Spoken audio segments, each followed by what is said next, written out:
Hello everybody, all of my dear students. তো আজকে আমরা দশম শ্রেণীর ছাত্রছাত্রীদের জন্য তোমাদের যে প্রথম অধ্যায় অর্থাৎ জীবন প্রক্রিয়া, এই জীবন প্রক্রিয়া অধ্যায়ের যে রেচন অংশটা অর্থাৎ এক্সক্রিশন, এই অধ্যায়ের থেকে আমরা মানব রেচন অর্থাৎ হিউম্যান এক্সক্রিটরি সিস্টেম এই নিয়ে আলোচনা করছি। তো মানুষের প্রধান রেচন অঙ্গ বলতে আমরা বুঝি বৃক্ক বা কিডনি। মানবদেহের মেরুদণ্ডের দুই পাশে শিমবীজের আকৃতি বিশিষ্ট দুটি বৃক্ক থাকে। প্রত্যেকটা বৃক্ক থেকে একটা সরু নালী নির্গত হয়, যে নালীটাকে আমরা বলি কি গোবিনী বা ইউরেটার নালী। এই গোবিনী বা ইউরেটার একটা মাংসল থলিতে গিয়ে শেষ হয়, যাকে আমরা বলি কি মূত্রথলি। আর এই মূত্রথলি একটা মূত্রনালী দ্বারা বাইরে উন্মুক্ত থাকে, যাকে আমরা বলি মূত্রনালী। মূত্রথলি এবং মূত্রনালীর সংযোগস্থলে একটা ঐচ্ছিক পেশি থাকে, যাকে আমরা বলি কি স্ফিংটার পেশি। তাহলে এটা বললাম কি বৃক্কের একটা বাহ্যিক গঠন। তো প্রত্যেকটা বৃক্ককে যদি আমরা লম্বচ্ছেদ করি, তার অভ্যন্তরীণ অংশটা অর্থাৎ ইন্টারনাল স্ট্রাকচারটা আমরা কি দেখতে পাই?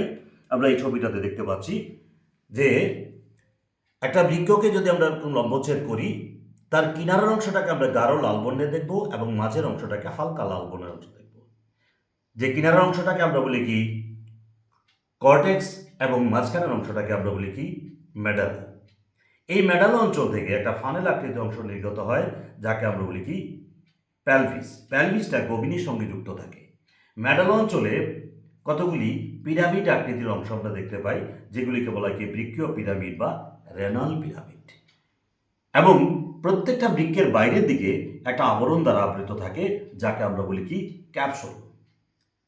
তো প্রতিটা বৃক্কের মধ্যে বৃক্কের যে গঠনগত এবং কার্যগত একক, যেটাকে আমরা বলি কি ন্যাফ্রন, এরকম প্রত্যেকটা বৃক্কের মধ্যে প্রায় 10 লক্ষ করে 20 লক্ষ ন্যাফ্রন থাকে।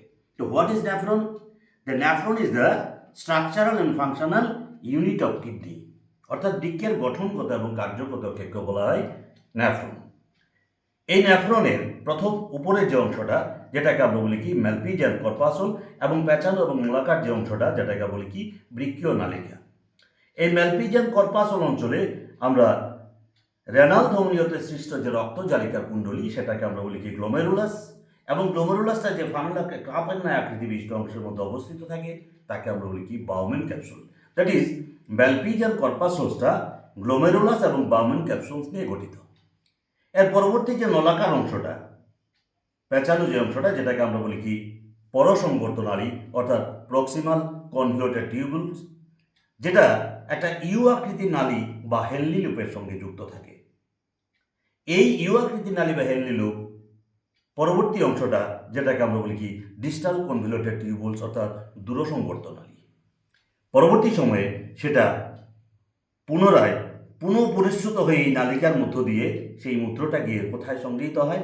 আমাদের কালেক্টিং টিউব বা সংগ্রাহক নালিকাতে সংগৃহীত হয়।